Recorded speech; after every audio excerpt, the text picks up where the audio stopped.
Assalamualaikum warahmatullahi wabarakatuh. Kembali lagi di channel Abdul Amin. I have a dream, that's all I need. I'll make it happen with some work and belief. Kali ini kita akan sharing bagaimana cara cabut berkas ekstraksi. Oke. Pertama-tama, pasti di antara kalian bingung bagaimana caranya untuk surat menyurat mobil bekas taksi. Ketika teman-teman sudah mendapatkan mobil, dan itu pastinya akan dapat BPKB, STNK, KIR, SPH. Oke, ini adalah sebuah gambarannya. BPKB masih nama perusahaan, kemudian ada surat keterangan kehilangan dari kepolisian. Ini surat dari sellernya, nggak begitu penting untuk masalah surat-surat ini semua.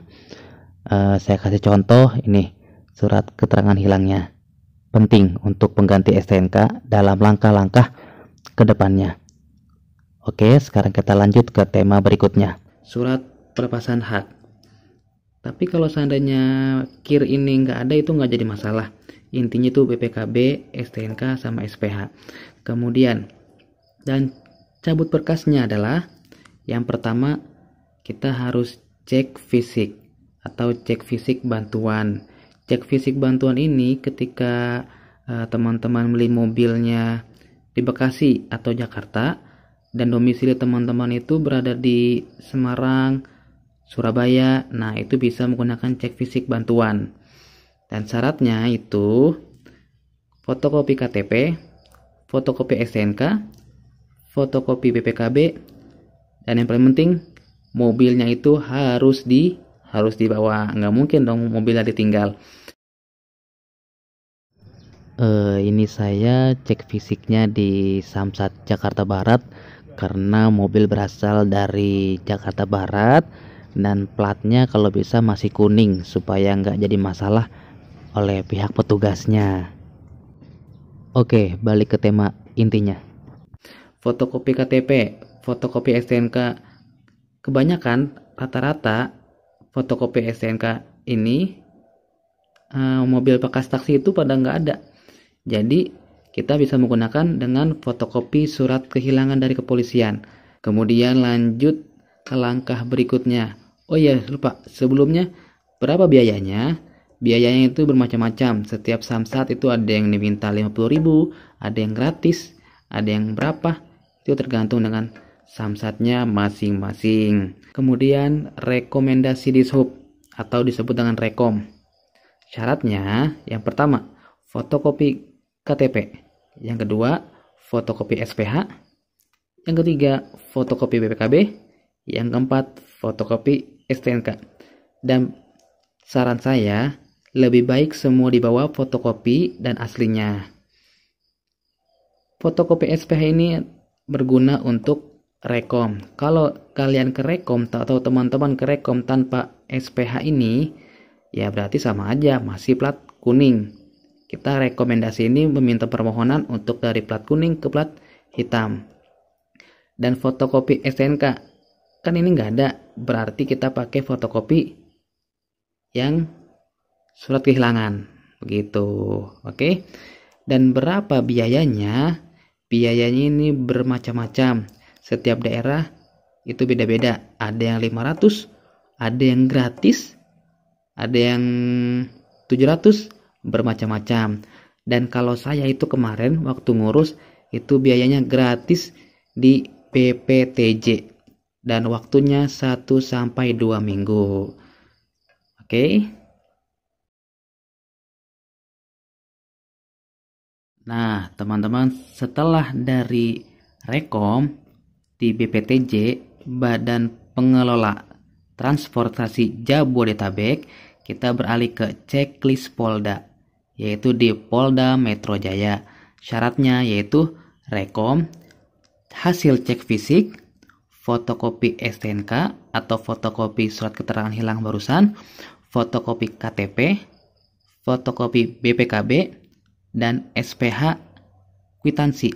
SPH kwitansi ini biasanya dia satu strapless ya, satu keluaran barang dari PT-nya, dan materai 2 lembar. Berapakah biayanya? Biayanya ini gratis, nggak ada biaya speser pun dari Polda Metro Jayanya, dan waktu yang kita tunggu itu adalah 1 hari. Kita ngumpulin berkas hari Rabu, hari Kamisnya sudah jadi. Nah, seperti itu. Kemudian setelah hasil checklist Polda ini udah selesai, maka beralih ke gedung biru, yaitu untuk penghitaman BPKB di gedung biru Polda. Gedung yang ini untuk checklist Polda, penghitamannya di depannya, tapi ini kehalang pohon jadi nggak kelihatan. Nah, syaratnya semua persyaratan checklist Polda bawa ke sini, dan itu biayanya gratis. Kita kumpulin data semua berkas-berkas jam 7 atau jam 8, sekitar paling lama setengah jam itu udah selesai. Nah, jadi yang pertama dari checklist Polda, syaratnya ini semua, biayanya gratis, 1 hari doang. Kemudian kalau ininya udah selesai, teman-teman pindah ke gedung biru, masih dari Polda juga. Untuk penghitaman BPKB, syaratnya semua persyaratan checklist Polda beralih ke sini, dan biayanya gratis, dan waktunya hanya untuk setengah jam. Ketika semuanya udah selesai, baru kita urus cabut berkasnya di Samsat berasal. Contohnya dari platnya KTG, berarti itu dari Bekasi Kota, BTI Jakarta Barat. Nah, cabut berkas di Samsat berasal. Katakanlah teman-teman mobilnya dari KTG, dari Bekasi Kota. Yang pertama, kalau misalkan teman-teman nggak tahu arahnya, tanya bagian informasi, jangan malu-malu untuk bertanya. Langkah-langkah yang pertama, kita itu ke loket TU Samsat. Kenapa kita ke loket TU Samsat? Karena STNK kita hilang. Untuk laporan STNK kehilangan. Jadi surat kehilangan STNK kita yang dari kepolisian itu diubah lagi menjadi laporan STNK hilang dari Samsat resmi. Kalau ini udah selesai, beralih ke jasa raharja. Nah, ini biayanya 210.000. Dan ingat ya, setiap daerah berbeda-beda. Dan TU Samsat ini biaya gratis. Kemudian fiskal. Fiskal ini saya nggak bisa menjamin untuk biayanya. Biayanya ini kita patokin, katakanlah dari 2,5 juta sampai 3,5 juta.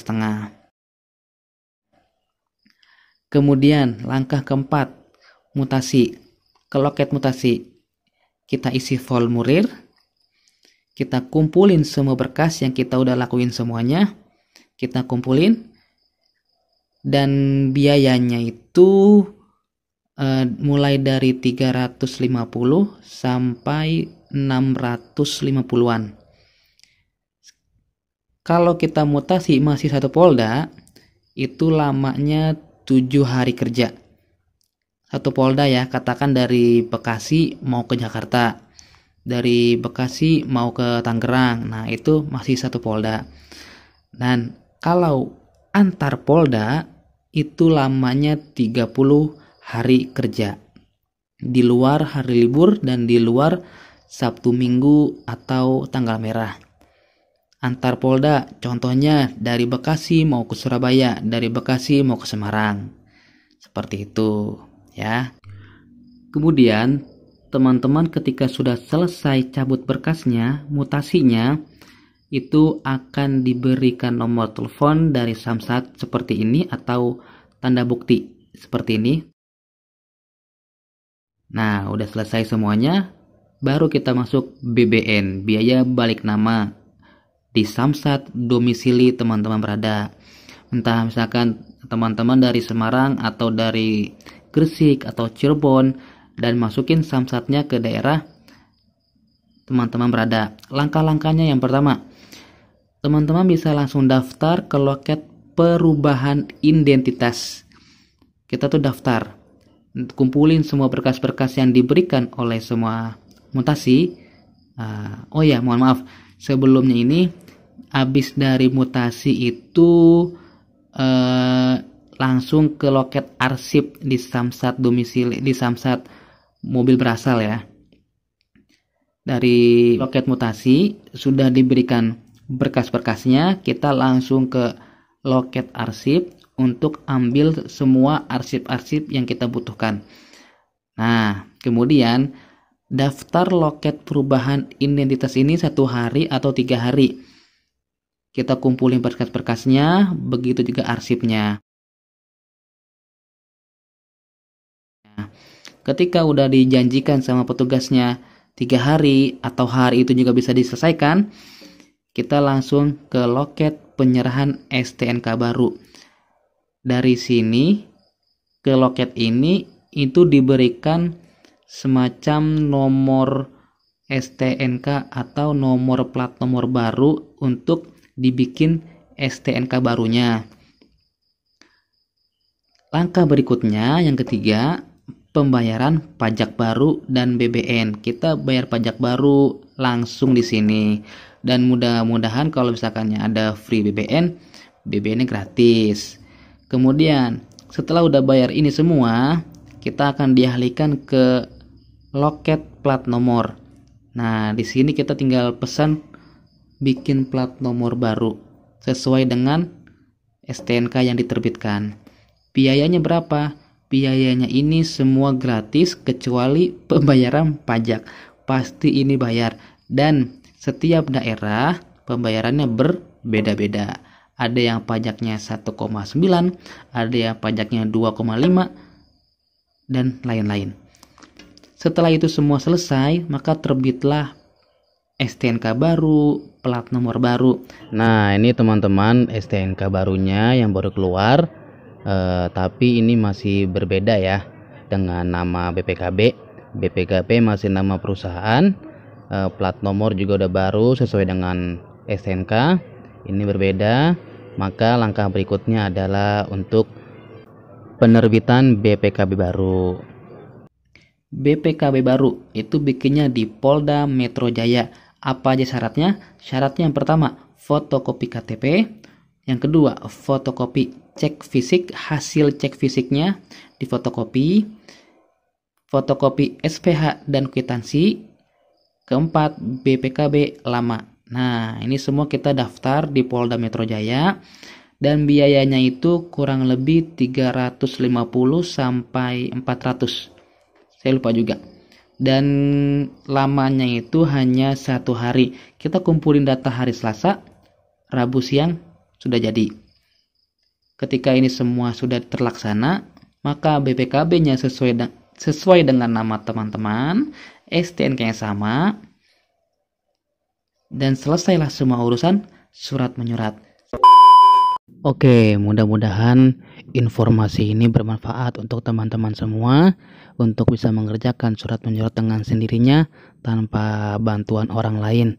Jangan lupa untuk subscribe, komen, like, and share. Terima kasih. Assalamualaikum warahmatullahi wabarakatuh. I have a dream, that's all I need. I'll make it happen with some work and belief.